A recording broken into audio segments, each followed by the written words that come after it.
siya. bibiglain. Huwag mong bibiglain. Ha? Ayun na siya. Ha? Ano ba pangalan? Terry? Kyle. Kala ko Terry kasi sabi ko sa mo, Terry. Oh, siya Soriano. Si Kyle. Kyle, hindi ka na Kyle.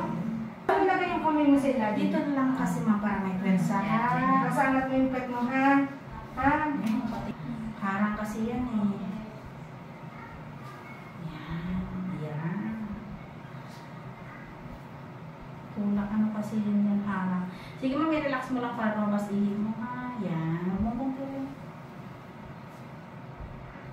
Yan, dami mo.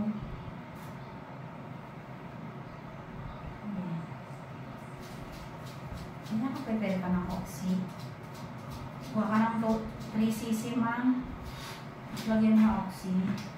Isang ampule dito. Sa ref. 3cc.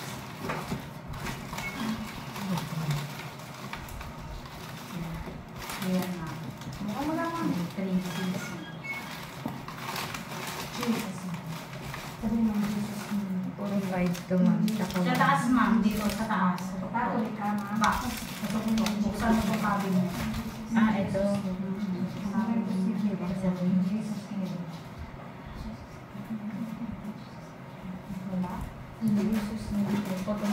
Yung aming mga gamit dito, kulang-kulang. Wala kaming sisi box, band box, wala. Ayan ma'am, roaming Wala yan dyan, ma'am. Ayan o sa gilid, yung box na yan. Ito, tingnan mo.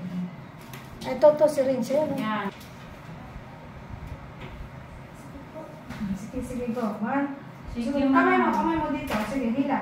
Bangon ang ulo. Sige, yan. Gusto mo itaas to, pwede pa, ganyan. Sige. Tiri mo, bangon ang upuet. Yan. Sige, go. Sige nga. Walang pagsakit. Itodo mo ha.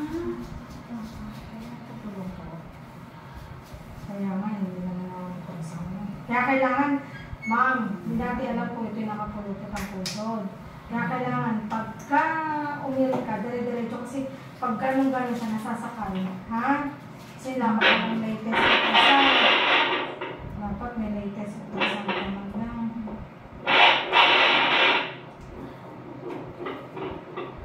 May kasi nakasikat dito mo. May ka? Wala naman akong ng makeup. Malapit kayo dito ng may gasong ma'am?